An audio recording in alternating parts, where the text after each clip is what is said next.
नमस्कार, खबरों के इस बुलेटिन में तुहाडा स्वागत। मैं हां रजिंदर कौर सैनी। पहला पेश ने चोणवीआं खबरां। प्रधानमंत्री नरेंद्र मोदी ने नवी दिल्ली की नैशनल गैलरी में लगाई जनशक्ति कला प्रदर्शनी देखी। कलाकृतियां बनाने वाले कलाकारां ते उन्हां दी रचनात्मकता दी कीती शलाघा।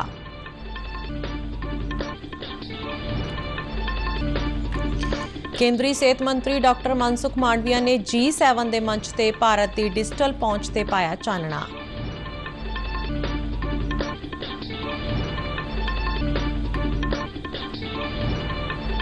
भारतीय स्कूल सर्टिफिकेट परीक्षा परिषद ने 10वीं ते 12वीं के नतीजे ऐलाने।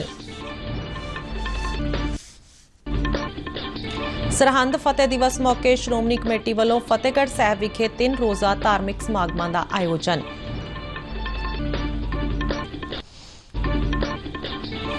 ते निशानेबाजी विश्व कप विच भारतीय निशानेबाजां ने जिते 2 चांदी के तमगे। ते हुण खबरां विस्तार नाल। प्रधानमंत्री नरेंद्र मोदी ने नवी दिल्ली के national gallery of modern art which लगाई जनशक्ति कला प्रदर्शनी का दौरा किया। एक ट्वीट राही प्रधानमंत्री ने जनशक्ति कला प्रदर्शनी दीयां तस्वीरां सांझियां करदिआं कहा कि इस प्रदर्शनी विच मन की बात प्रोग्राम दीयां कई कड़ियां विच शामिल किए गए विषयां नाल संबंधित कलाकृतियां मौजूद ने।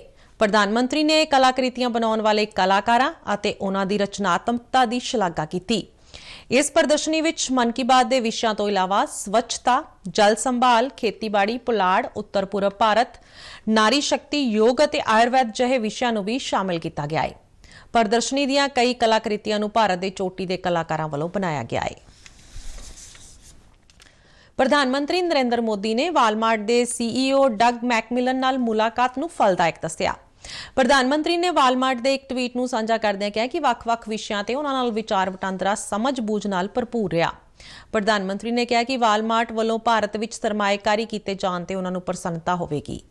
वालमार्ट ने अपने ट्वीट विच प्रधानमंत्री नरेंद्र मोदी नाल CEO डग मैकमिलन की मुलाकात का हवाला दिंदिआं कहा कि असीं मिल-जुल के देश की निर्माण गति विच सहयोग करना जारी रखांगे अते नवे मौकों की सिरजना करांगे।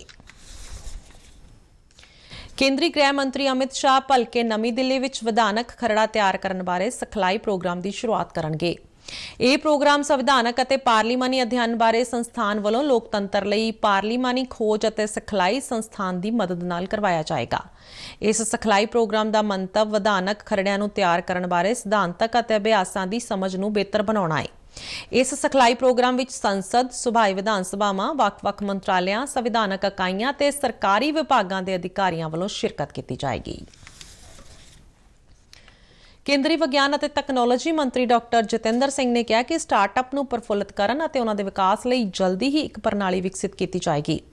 नवी दिल्ली के प्रगति मैदान विच कौमी तकनोलॉजी हफ्ते संबंधी एक समागम नूं संबोधन करदिआं जितेंद्र सिंह ने कहा कि अगले हफ्ते तो विषय आधारित क्लस्टर प्रोजैक्टां की शुरुआत की जाएगी।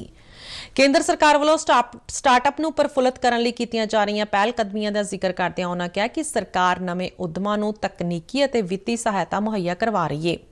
केंद्रीय मंत्री ने कहा कि बायोटैक अते भू विज्ञान के खेत्र विच नवे मौके पैदा हो रहे हैं अते नौजवानों नूं इन्हां मौकों का लाभ लेना चाहिए है। अगर ये कहा जाए कि how best you can collaborate with government, I think at 2 levels. एक कि आज पोटेंशियल ऑफ स्टार्टअप्स का दौर आया है और मेडिकल फील्ड में भी स्टार्टअप्स की मूवमेंट धीरे धीरे पिकअप होने लगी। लेकिन वो कौन से ऐसे युवा है जिनमें इतनी प्रतिभा है कि जिनको सरकार की ओर से सहयोग मिले, क्योंकि सरकार इस समय आर्थिक सहयोग भी दे रही है, तकनीकी सपोर्ट भी दे रही है, हैंड होल्डिंग भी कर रही है। लेकिन हो सकता है सरकार the government may not be able to reach out to the best candidate और द मोस्ट पोटेंशियल स्टार्टअप, क्योंकि अक्सर क्या होता है कि सरकार का सहयोग उस व्यक्ति को, उस युवा को आसानी से उपलब्ध हो जाता है जो सरकार का दरवाज़ा खटखटाता है, लेकिन हर व्यक्ति। इस मौके उन्होंने कौमी तकनोलॉजी हफ्ते तहत करवाईयां गईयां प्रतियोगितावां दे जेतूआं नूं इनाम तकसीम किए। प्रधानमंत्री नरेंद्र मोदी के विजन तहत 12 केंद्रीय मंत्रालयां ते विभाग वालों यह समागम करवाया गया। समाप्ति समागम विच भारत सरकार के प्रिंसीपल विज्ञानक सलाहकार डॉक्टर अजय कुमार सूद, साइंस और तकनोलॉजी विभाग के सकत्तर डॉक्टर श्रीवरी चंद्र शेखर और DRDO के chairman doctor Sameer V Kamat ने भाग लिया। ਕੇਂਦਰੀ ਸਿਹਤ ਅਤੇ ਪਰਿਵਾਰ ਭਲਾਈ ਮੰਤਰੀ ਡਾਕਟਰ ਮਨਸੁਖ ਮਾਂਡਵੀਆ ਨੇ ਜਾਪਾਨ ਦੇ ਨਾਗਾਸਾਕੀ ਵਿੱਚ G7 ਮੁਲਕਾਂ ਦੇ ਸਿਹਤ ਮੰਤਰੀਆਂ ਦੀ ਮੀਟਿੰਗ ਨੂੰ ਸੰਬੋਧਨ ਕੀਤਾ। ਇਸ ਬੈਠਕ ਲਈ G7 ਮੁਲਕਾਂ ਤੋਂ ਇਲਾਵਾ ਭਾਰਤ, ਇੰਡੋਨੇਸ਼ੀਆ, ਵੀਅਤਨਾਮ ਅਤੇ ਥਾਈਲੈਂਡ ਆਊਟਰੀਚ 4 ਦੇ ਸੱਦੇ ਤਹਿਤ ਸ਼ਾਮਿਲ ਹੋ ਰਹੇ ਨੇ। ਸਿਹਤ ਸੰਭਾਲ ਵਿੱਚ ਨਵੀਨਤਾ ਦੀ ਵਰਤੋਂ ਦੇ ਵਿਸ਼ੇ ਤੇ ਕਰਵਾਈ ਗਈ ਇਸ ਬੈਠਕ ਨੂੰ ਸੰਬੋਧਨ ਕਰਦਿਆਂ ਮਨਸੁਖ ਮਾਂਡਵੀਆ ਨੇ ਕਿਹਾ ਕਿ ਤਕਨੀਕ ਅਤੇ ਡਿਜੀਟਲ ਸਿਹਤ ਉਪਕਰਨਾਂ ਦੀ ਵਰਤੋਂ ਆਲਮੀ ਪੱਧਰ ਤੇ ਸਿਹਤ ਸੇਵਾਵਾਂ ਦੀ ਪਹੁੰਚ ਨੂੰ ਮਜ਼ਬੂਤ ਕਰਦੀ ਏ। ਕੋਵਿਡ-19 ਮਹਾਮਾਰੀ ਦੌਰਾਨ ਤਕਨੀਕ ਦੀ ਵਰਤੋਂ ਤੇ ਗੱਲ ਕਰਦਿਆਂ ਸਿਹਤ ਮੰਤਰੀ ਨੇ ਕਿਹਾ ਕਿ ਘੱਟ ਆਮਦਨ ਵਾਲੇ ਮੁਲਕਾਂ ਵਿੱਚ ਤਕਨੀਕ ਅਤੇ ਲੋੜਾਂ ਦਰਮਿਆਨ ਪਾੜੇ ਨੂੰ ਖਤਮ ਕਰਨ ਤੇ ਧਿਆਨ ਕੇਂਦਰਿਤ ਕੀਤਾ ਜਾਣਾ ਚਾਹੀਦਾ ਹੈ। ਡਾਕਟਰ ਮਨਸੁਖ ਮਾਂਡਵੀਆ ਨੇ ਕੋਵਿਡ-19 ਟੀਕਾਕਰਨ ਦੇ ਮਾਮਲੇ ਵਿੱਚ ਭਾਰਤ ਵੱਲੋਂ ਅਪਣਾਏ ਗਏ ਵੈਕਸੀਨ ਡਿਲੀਵਰੀ ਪਲੇਟਫਾਰਮ ਕੋਵਿਨ ਦੀਆਂ ਪ੍ਰਾਪਤੀਆਂ ਬਾਰੇ ਚਾਨਣਾ ਪਾਇਆ। ਉਨ੍ਹਾਂ ਕਿਹਾ ਕਿ ਭਾਰਤ ਸਰਕਾਰ ਦੀ ਈ-ਸੰਜੀਵਨੀ ਸੇਵਾ ਨੇ ਨਾਗਰਿਕਾਂ ਲਈ 115 ਮਿਲੀਅਨ ਆਨਲਾਈਨ ਮੈਡੀਕਲ ਸਲਾਹ ਮਸ਼ਵਰਿਆਂ ਦੀ ਸਹੂਲਤ ਦਿੱਤੀ, ਜੋ ਕਿ ਬਿਲਕੁਲ ਮੁਫਤ ਸਨ।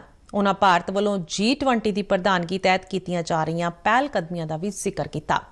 ਇਸੇ ਦੌਰਾਨ ਉਨ੍ਹਾਂ ਜਰਮਨੀ ਦੇ ਸਿਹਤ ਮੰਤਰੀ ਕਾਰਲ ਲੈਟਰਬੈਕ ਨਾਲ ਮੁਲਾਕਾਤ ਕੀਤੀ ਅਤੇ ਸਿਹਤ ਸੈਕਟਰ ਵਿੱਚ ਦੋਹਾਂ ਮੁਲਕਾਂ ਵਿਚਾਲੇ ਸਬੰਧਾਂ ਨੂੰ ਮਜ਼ਬੂਤ ਕਰਨ ਤੇ ਵਿਚਾਰ ਚਰਚਾ ਕੀਤੀ।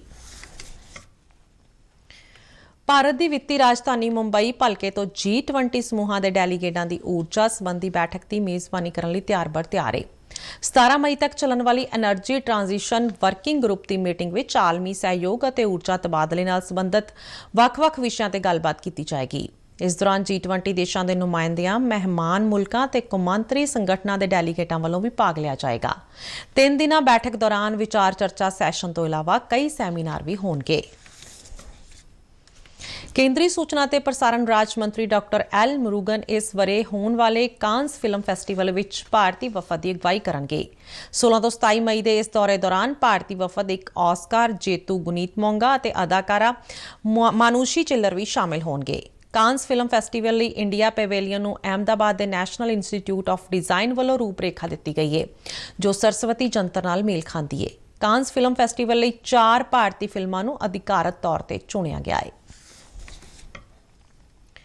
ਭਾਰਤੀ ਸਕੂਲ ਸਰਟੀਫਿਕੇਟ ਪ੍ਰੀਖਿਆ ਪ੍ਰੀਸ਼ਦ CISCE ਨੇ 10ਵੀਂ ਅਤੇ 12ਵੀਂ ਜਮਾਤ ਦੇ ਨਤੀਜੇ ਐਲਾਨ ਦਿੱਤੇ ਨੇ। ਵਿਦਿਆਰਥੀ ਪ੍ਰੀਸ਼ਦ ਦੀ ਵੈਬਸਾਈਟ ਤੇ ਆਪਣਾ ਨਤੀਜਾ ਦੇਖ ਸਕਦੇ ਨੇ। ਪ੍ਰੀਸ਼ਦ ਵੱਲੋਂ ਜਾਰੀ ਬਿਆਨ ਮੁਤਾਬਕ ਚਾਹਵਾਨ ਵਿਦਿਆਰਥੀ ਨਿੱਜੀ ਤੌਰ ਤੇ ਆਪਣੀ ਪ੍ਰੀਖਿਆ ਦੇ ਨਤੀਜੇ ਦੇ ਦੁਬਾਰਾ ਮੁਲਾਂਕਣ ਲਈ ਅਰਜ਼ੀ ਦੇ ਸਕਦੇ ਨੇ। ਇਸ ਮੰਤਵ ਲਈ ਉਹਨਾਂ ਨੂੰ ਪ੍ਰੀਸ਼ਦ ਦੀ ਵੈਬਸਾਈਟ ਤੇ ਦੁਬਾਰਾ ਮੁਲਾਂਕਣ ਦਾ ਬਟਨ ਦਬਾਉਣਾ ਹੋਏਗਾ। ਨਤੀਜਿਆਂ ਦੀ ਮੁੜ ਜਾਂਚ ਪ੍ਰਕਿਰਿਆ ਅੱਜ ਤੋਂ ਸ਼ੁਰੂ ਹੋ ਕੇ 31 ਮਈ ਤੱਕ ਜਾਰੀ ਰਹੇਗੀ। ਵਧੇਰੇ ਜਾਣਕਾਰੀ ਲਈ ਪ੍ਰੀਸ਼ਦ ਵੱਲੋਂ ਸੰਪਰਕ ਨੰਬਰ ਵੀ ਜਾਰੀ ਕੀਤਾ ਗਿਆ ਹੈ।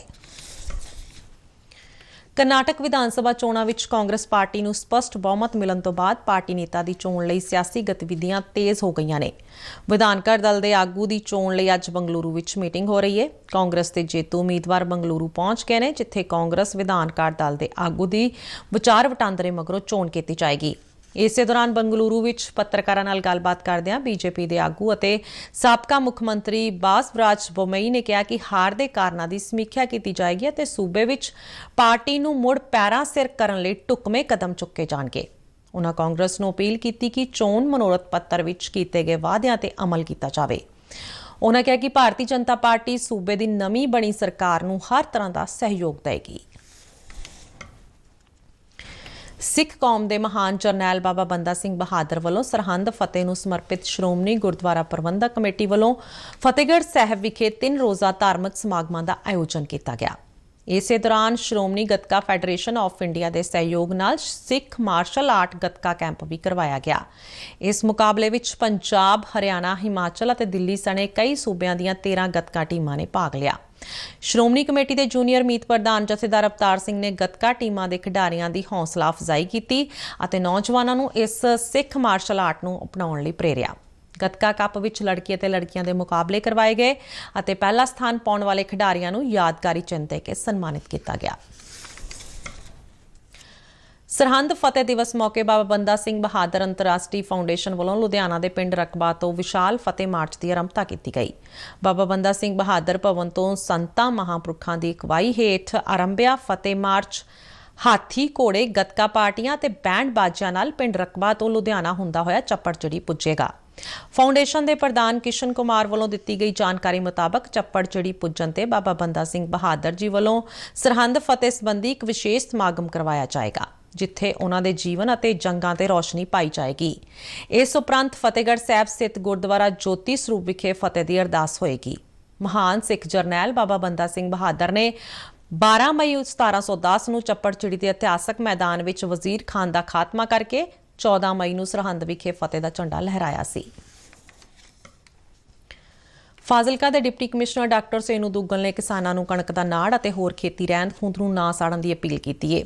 ਡਿਪਟੀ ਕਮਿਸ਼ਨਰ ਨੇ ਕਿਹਾ ਕਿ ਕਣਕ ਦਾ ਨਾੜ ਸਾੜਨ ਨਾਲ ਜਿੱਥੇ ਜ਼ਮੀਨ ਦੇ ਉਪਜਾਊ ਤੱਤ ਨਸ਼ਟ ਹੁੰਦੇ ਨੇ, ਉੱਥੇ ਨਾਲ ਹੀ ਵਾਤਾਵਰਣ ਨੂੰ ਭਾਰੀ ਨੁਕਸਾਨ ਪਹੁੰਚਦਾ ਹੈ। ਉਹਨਾਂ ਕਿਹਾ ਕਿ ਕਈ ਵਾਰ ਸੜਕਾਂ ਦੇ ਆਲੇ ਦੁਆਲੇ ਖੇਤਾਂ ਵਿੱਚ ਲਗਾਈ ਗਈ ਅੱਗ ਭਿਆਨਕ ਸੜਕ ਹਾਦਸਿਆਂ ਦਾ ਕਾਰਨ ਬਣਦੀ ਹੈ। ਉਹਨਾਂ ਕਿਸਾਨਾਂ ਨੂੰ ਕੁਦਰਤ ਦਾ ਸੱਚਾ ਮਿੱਤਰ ਦੱਸਦਿਆਂ ਕਿਹਾ ਕਿ ਪੂਰੀ ਦੁਨੀਆ ਦਾ ਢਿੱਡ ਭਰਨ ਵਾਲਾ ਕਿਸਾਨ ਪ੍ਰਦੂਸ਼ਣ ਪੈਦਾ ਕਰਕੇ ਖੁਦ ਨੂੰ ਬੁਰਾ ਨਹੀਂ ਖਵਾ ਸਕਦਾ। ਇਸੇ ਤਰ੍ਹਾਂ ਮੁੱਖ ਖੇਤੀਬਾੜੀ ਅਫਸਰ ਜਗੀਰ ਸਿੰਘ ਨੇ ਕਣਕ ਦਾ ਨਾੜ ਸਾੜਨ ਦੀ ਬਜਾਏ ਕਿਸਾਨਾਂ ਨੂੰ ਤੂੜੀ ਬਣਾਉਣ ਦੀ ਸਲਾਹ ਦਿੱਤੀ ਅਤੇ ਬਾਕੀ ਰਹਿੰਦ ਖੂੰਹਦ ਨੂੰ ਖੇਤ ਵਿੱਚ ਜਜ਼ਬ ਕਰਨ ਲਈ ਆਖਿਆ। ਅੰਮ੍ਰਿਤਸਰ ਦੇ ਡਿਪਟੀ ਕਮਿਸ਼ਨਰ ਹਰਪ੍ਰੀਤ ਸਿੰਘ ਸੂਦਨ ਨੇ ਜ਼ਿਲ੍ਹੇ ਦੇ ਕਿਸਾਨਾਂ ਨੂੰ ਕਣਕ ਦਾ ਨਾੜ ਖੇਤ ਵਿੱਚ ਮਿਲਾਉਣ ਅਤੇ ਨਾ ਸਾੜਨ ਦੀ ਅਪੀਲ ਕੀਤੀ ਹੈ। ਉਹਨਾਂ ਕਿਹਾ ਕਿ ਕਿਸਾਨ ਪੂਰੇ ਸਮਾਜ ਲਈ ਸਤਿਕਾਰਤ ਨੇ ਅਤੇ ਉਸ ਨੂੰ ਵਾਤਾਵਰਣ ਦੀ ਸੰਭਾਲ ਵਿੱਚ ਆਪਣਾ ਯੋਗਦਾਨ ਦੇਣਾ ਚਾਹੀਦਾ ਹੈ। ਡਿਪਟੀ ਕਮਿਸ਼ਨਰ ਨੇ ਕਿਹਾ ਕਿ ਸਾਨੂੰ ਕੁਦਰਤ ਪ੍ਰਤੀ ਆਪਣੇ ਫਰਜ਼ਾਂ ਨੂੰ ਪਛਾਣਦਿਆਂ ਕਣਕ ਦੇ ਨਾੜ ਨੂੰ ਅੱਗ ਨਹੀਂ ਲਾਉਣੀ ਚਾਹੀਦੀ। ਰੇਲ ਮੰਤਰਾਲਾ ਨੇ ਸਵਦੇਸ਼ੀ ਉਤਪਾਦਾਂ ਦੇ ਬਾਜ਼ਾਰ ਤਿਆਰ ਕਰਨ ਦੇ ਮੰਤਵ ਨਾਲ ਇੱਕ ਯੋਜਨਾ ਸ਼ੁਰੂ ਕੀਤੀ। ਮੰਤਰਾਲਾ ਦਾ ਮੰਨਣਾ ਹੈ ਕਿ ਇਸ ਯੋਜਨਾ ਤਹਿਤ ਰੇਲਵੇ ਸਟੇਸ਼ਨਾਂ ਤੇ ਸਵਦੇਸ਼ੀ ਉਤਪਾਦਾਂ ਦੇ ਸਟਾਲ ਲਗਾਏ ਜਾਣ ਨਾਲ ਇਨ੍ਹਾਂ ਉਤਪਾਦਾਂ ਦੀ ਹਰਮਨ ਪਿਆਰਤਾ ਵਧੇਗੀ ਅਤੇ ਪ੍ਰਧਾਨ ਮੰਤਰੀ ਨਰਿੰਦਰ ਮੋਦੀ ਦੀ ਲੋਕਲ ਲਈ ਵੋਕਲ ਮੁਹਿੰਮ ਨੂੰ ਉਤਸ਼ਾਹ ਮਿਲੇਗਾ। ਇਸ ਮੌਕੇ ਸਾਬਕਾ ਰਾਜ ਸਭਾ ਮੈਂਬਰ ਅਵਿਨਾਸ਼ ਰਾਏ ਖੰਨਾ ਨੇ ਮੁਕਤਸਰ ਵਿਖੇ ਕਰਵਾਏ ਗਏ ਇੱਕ ਸਮਾਗਮ ਦੌਰਾਨ ਉਹਨਾਂ ਕਿਹਾ ਕਿ ਕੇਂਦਰ ਸਰਕਾਰ ਦੇ ਸਹਿਯੋਗ ਨਾਲ ਇਸ ਉਪਰਾਲੇ ਤਹਿਤ ਵੱਡੇ ਵਿਕਰੀ ਕੇਂਦਰ ਵੀ ਬਣਾਏ ਜਾ ਰਹੇ ਨੇ। ਉਹਨਾਂ ਕਿਹਾ ਕਿ ਸਰਕਾਰ ਸੂਬੇ ਦੇ ਛੋਟੇ ਉਦਮੀਆਂ ਤੇ ਕਿਰਤੀਆਂ ਦੇ ਜੀਵਨ ਪੱਧਰ ਨੂੰ ਉੱਚਾ ਚੁੱਕਣ ਲਈ ਉਪਰਾਲੇ ਕਰ ਰਹੀ ਹੈ। ਖੰਨਾ ਨੇ ਕਿਹਾ ਕਿ ਪੰਜਾਬ ਵਿੱਚ ਦਸਤਕਾਰਾਂ ਦੀ ਕੋਈ ਘਾਟ ਨਹੀਂ ਅਤੇ ਜੇਕਰ ਉਹਨਾਂ ਨੂੰ ਵਿਕਰੀ ਦਾ ਕੋਈ ਮੰਚ ਮਿਲਦਾ ਹੈ ਤਾਂ ਸਵਦੇਸ਼ੀ ਵਸਤਾਂ ਦਾ ਮੰਡੀਕਰਨ ਸੁਖਾਲਾ ਹੋ ਜਾਏਗਾ। ਅੰਮ੍ਰਿਤਸਰ ਦੇ ਸਰੂਪਰਾਣੀ ਕਾਲਜ ਵਿਖੇ ਐਨਸੀਸੀ ਆਰਮੀ ਵਿੰਗ ਦੇ ਕੈਡਟਾਂ ਵੱਲੋਂ ਪੋਖਰਨ ਦੇ ਦੂਜੇ ਪ੍ਰਮਾਣੂ ਪ੍ਰੀਖਣ ਦੇ 25 ਸਾਲ ਪੂਰੇ ਹੋਣ ਤੇ ਜਸ਼ਨ ਮਨਾਇਆ ਗਿਆ। ਐਨਸੀਸੀ ਕੈਡਟਾਂ ਨੇ ਰਾਸ਼ਟਰ ਵਿਕਾਸ ਵਿੱਚ ਪ੍ਰਮਾਣੂ ਊਰਜਾ ਦੀ ਸ਼ਾਂਤੀਪੂਰਨ ਵਰਤੋਂ ਦੇ ਵਿਸ਼ੇ ਤੇ ਇੱਕ ਪ੍ਰਮਾਣੂ ਊਰਜਾ ਪਲਾਂਟ ਮਾਡਲ ਤਿਆਰ ਕੀਤਾ, ਜਿਸ ਵਿੱਚ ਪਲਾਂਟ ਦੀ ਕਾਰਜ ਪ੍ਰਣਾਲੀ ਦਾ ਪ੍ਰਦਰਸ਼ਨ ਕੀਤਾ ਗਿਆ। ਐਨਸੀਸੀ ਕੈਡਟਾਂ ਨੇ ਸਮਾਗਮ ਦੇ ਵਿਸ਼ੇ ਸੰਬੰਧੀ ਪੋਸਟਰ ਬਣਾਏ ਅਤੇ ਭਾਸ਼ਣ ਦਿੱਤੇ। ਇਸ ਮੌਕੇ ਕੈਡਟਾਂ ਦੇ ਅਧਿਆਪਕਾਂ ਲਈ ਇੱਕ ਇੰਟਰਐਕਟਿਵ ਸੈਸ਼ਨ ਵੀ ਰੱਖਿਆ ਗਿਆ। GGS ਮੈਡੀਕਲ ਕਾਲਜ ਦੇ ਐਨਥੀਸੀਆ ਵਿਭਾਗ ਅਤੇ ਬਾਬਾ ਫਰੀਦ ਸੁਸਾਇਟੀ ਆਫ ਐਨਥੀਸੀਓਲੋਜੀ ਵੱਲੋਂ ਦਰਦ ਨਿਵਾਰਨ ਦੇ ਡਾਕਟਰੀ ਕਾਨਫਰੰਸ ਕਰਵਾਈ ਗਈ। ਬਾਬਾ ਫਰੀਦ ਯੂਨੀਵਰਸਿਟੀ ਦੇ ਉਪ ਕੁਲਪਤੀ ਡਾਕਟਰ ਅਵਿਨੀਸ਼ ਕੁਮਾਰ ਅਤੇ ਕਾਲਜ ਦੇ ਪ੍ਰਿੰਸੀਪਲ ਡਾਕਟਰ ਰਾਜੀਵ ਸ਼ਰਮਾ ਦੀ ਅਗਵਾਈ ਹੇਠ ਕਰਵਾਈ ਗਈ ਇਸ ਕਾਨਫਰੰਸ ਵਿੱਚ ਪੰਜਾਬ ਅਤੇ ਬਾਹਰਲੇ ਸੂਬਿਆਂ ਤੋਂ 200 ਤੋਂ ਵੱਧ ਡਾਕਟਰਾਂ ਨੇ ਹਿੱਸਾ ਲਿਆ। ਕਾਲਜ ਦੇ ਪ੍ਰਿੰਸੀਪਲ ਡਾਕਟਰ ਰਾਜੀਵ ਸ਼ਰਮਾ ਨੇ ਕਿਹਾ ਕਿ ਇਸ ਕਾਨਫਰੰਸ ਦਾ ਮੰਤਵ ਗਿਆਨ ਵਿੱਚ ਵਾਧੇ ਦੇ ਨਾਲ-ਨਾਲ ਡਾਕਟਰੀ ਭਾਈਚਾਰੇ ਦਾ ਆਪਸੀ ਤਾਲਮੇਲ ਵਧਾਉਣਾ ਹੈ। ਇਸ ਕਾਨਫਰੰਸ ਦੌਰਾਨ ਆਧੁਨਿਕ ਤਕਨੀਕਾਂ ਅਤੇ ਪ੍ਰਣਾਲੀਆਂ ਰਾਹੀਂ ਦਰਦ ਨਿਵਾਰਕ ਵਿਸ਼ਿਆਂ ਤੇ ਚਰਚਾ ਕੀਤੀ ਗਈ। ਇਸ ਦੌਰਾਨ ਪੀਜੀ ਵਿਦਿਆਰਥੀਆਂ ਦੀ ਪੇਪਰ ਅਤੇ ਪੋਸਟਰ ਪੇਸ਼ਕਾਰੀ ਅਤੇ ਸਵਾਲ ਜਵਾਬ ਮੁਕਾਬਲੇ ਕਰਵਾਏ ਗਏ। ਭਾਰਤੀ ਪੁਲਿਸ ਸੇਵਾ ਦੇ 1986 ਬੈਚ ਦੇ ਅਧਿਕਾਰੀ ਪ੍ਰਵੀਨ ਸੂਦ ਨੂੰ ਕੇਂਦਰੀ ਜਾਂਚ ਬਿਊਰੋ CBI ਦਾ ਡਾਇਰੈਕਟਰ ਨਿਯੁਕਤ ਕੀਤਾ ਗਿਆ ਹੈ। CBI ਡਾਇਰੈਕਟਰ ਵਜੋਂ ਉਹਨਾਂ ਦਾ ਕਾਰਜਕਾਲ 2 ਸਾਲ ਦਾ ਹੋਏਗਾ। ਬਿਊਰੋ ਦੇ ਮੌਜੂਦਾ ਡਾਇਰੈਕਟਰ ਸੁਬੋਧ ਕੁਮਾਰ ਜੈਸਵਾਲ ਦਾ ਕਾਰਜਕਾਲ 25 ਮਈ ਨੂੰ ਸਮਾਪਤ ਹੋ ਰਿਹਾ ਹੈ ਤੇ ਇਸੇ ਦਿਨ ਪ੍ਰਵੀਨ ਸੂਦ ਨਵਾਂ ਅਹੁਦਾ ਸੰਭਾਲਣਗੇ। ਪ੍ਰਵੀਨ ਸੂਦ ਦੀ ਨਿਯੁਕਤੀ ਤੋਂ ਪਹਿਲਾਂ ਬੀਤੇ ਦਿਨ ਚੋਣ ਕਮੇਟੀ ਦੀ ਬੈਠਕ ਹੋਈ ਸੀ, ਜਿਸ ਵਿੱਚ 3 ਨਾਮਾਂ ਦਾ ਸ਼ਾਰਟਲਿਸਟ ਕੀਤਾ ਗਿਆ ਸੀ। ਸ਼ਾਰਟਲਿਸਟ ਕੀਤੇ ਗਏ ਨਾਮਾਂ ਵਿੱਚ ਸੁਧੀਰ ਸਕਸੈਨਾ ਅਤੇ ਤਾਜ ਹਾਸਨ ਦਾ ਨਾਮ ਵੀ ਸ਼ਾਮਿਲ ਸੀ। ਜੰਮੂ ਕਸ਼ਮੀਰ ਦੇ ਅਨੰਤਨਾਗ ਵਿੱਚ ਅੱਤਵਾਦੀਆਂ ਨਾਲ ਮੁਕਾਬਲੇ ਮਗਰੋਂ ਸੁਰੱਖਿਆ ਬਲਾਂ ਵੱਲੋਂ ਭਾਲ ਦੀ ਕਾਰਵਾਈ ਕੀਤੀ ਜਾ ਰਹੀ ਹੈ। ਸੂਤਰਾਂ ਵੱਲੋਂ ਦਿੱਤੀ ਗਈ ਜਾਣਕਾਰੀ ਮੁਤਾਬਕ ਅਨੰਤਨਾਗ ਦੇ ਆਂਦਰਵਨ ਸੰਗਮ ਵਿੱਚ ਅੱਤਵਾਦੀਆਂ ਦੇ ਲੁਕੇ ਹੋਣ ਦੀ ਸੂਹ ਮਿਲੀ ਸੀ, ਜਿਸ ਤੇ ਕਾਰਵਾਈ ਕਰਦਿਆਂ ਜੰਮੂ ਕਸ਼ਮੀਰ ਪੁਲਿਸ, ਫੌਜ ਅਤੇ CRPF ਵੱਲੋਂ ਇੱਕ ਸਾਂਝਾ ਆਪਰੇਸ਼ਨ ਚਲਾਇਆ ਗਿਆ, ਜਿਸ ਦੌਰਾਨ ਅੱਤਵਾਦੀਆਂ ਨੇ ਸੁਰੱਖਿਆ ਬਲਾਂ ਤੇ ਫਾਇਰਿੰਗ ਕਰ ਦਿੱਤੀ। ਅਜ਼ਰਬਾਈਜਾਨ ਦੇ ਬਾਕੂ ਵਿੱਚ ਚੱਲ ਰਹੇ ISSF ਨਿਸ਼ਾਨੇਬਾਜ਼ੀ ਵਿਸ਼ਵ ਕੱਪ 2023 ਵਿੱਚ ਭਾਰਤੀ ਨਿਸ਼ਾਨੇਬਾਜ਼ਾਂ ਹਿਰਦੈ ਹਜ਼ਾਰਿਕਾ ਅਤੇ ਨੈਂਸੀ ਮਨਤੋਤਰਾ ਨੇ 10 ਮੀਟਰ 에ਅਰ ਰਾਈਫਲ ਮੁਕਾਬਲੇ ਵਿੱਚ ਚਾਂਦੀ ਦੇ ਤਮਗੇ ਜਿੱਤੇ ਨੇ। 21 ਸਾਲਾ ਹਜ਼ਾਰਿਕਾ ਅਤੇ 19 ਸਾਲਾ ਮਨਤੋਤਰਾ ਦੇ ਨਿਸ਼ਾਨੇਬਾਜ਼ੀ ਵਿਸ਼ਵ ਕੱਪ ਵਿੱਚ ਇਹ ਪਹਿਲੇ ਮੈਡਲ ਨੇ। ਇਸ ਦੇ ਨਾਲ ਹਜ਼ਾਰਿਕਾ ਨੇ ਪੁਰਸ਼ਾਂ ਦੇ 10 ਮੀਟਰ 에ਅਰ ਰਾਈਫਲ ਫਾਈਨਲ ਮੁਕਾਬਲੇ ਲਈ ਦਾਖਲਾ ਲੈ ਲਿਆ ਹੈ। ਬਾਕੂ ਵਿੱਚ ਚੱਲ ਰਹੇ ਵਿਸ਼ਵ ਕੱਪ ਦੇ ਇਸ ਗੇੜ ਮਗਰੋਂ ਅੰਤਲਾ ਗੇੜ ਬ੍ਰਾਜ਼ੀਲ ਦੇ ਰੀਓ ਡੀ ਜਨੇਰੀਓ ਵਿੱਚ ਹੋਏਗਾ। 34 ਮੈਂਬਰੀ ਭਾਰਤੀ ਟੀਮ ਵੱਲੋਂ ਇਸ ਗੇੜ ਵਿੱਚ ਭਾਗ ਲਿਆ ਜਾ ਰਿਹਾ ਹੈ। ਨਿਸ਼ਾਨੇਬਾਜ਼ੀ ਵਿਸ਼ਵ ਕੱਪ ਦਾ ਅੱਜ ਆਖਰੀ ਦਿਨ ਹੈ। ਖਬਰਾਂ ਦੇ ਬੁਲੇਟਿਨ ਸਾਡੇ ਦਰਸ਼ਕ RNU DDK ਜਲੰਧਰ ਦੇ YouTube ਚੈਨਲ, Facebook ਪੇਜ ਤੇ ਟਵਿੱਟਰ ਹੈਂਡਲ ਤੇ ਵੀ ਦੇਖ ਸਕਦੇ ਨੇ। ਤੇ ਇਸ ਨਾਲ ਹੀ ਖਬਰਾਂ ਦਾ ਬੁਲੇਟਿਨ ਖਤਮ ਹੋਇਆ। ਇਜਾਜ਼ਤ ਦਿਓ। ਨਮਸਕਾਰ।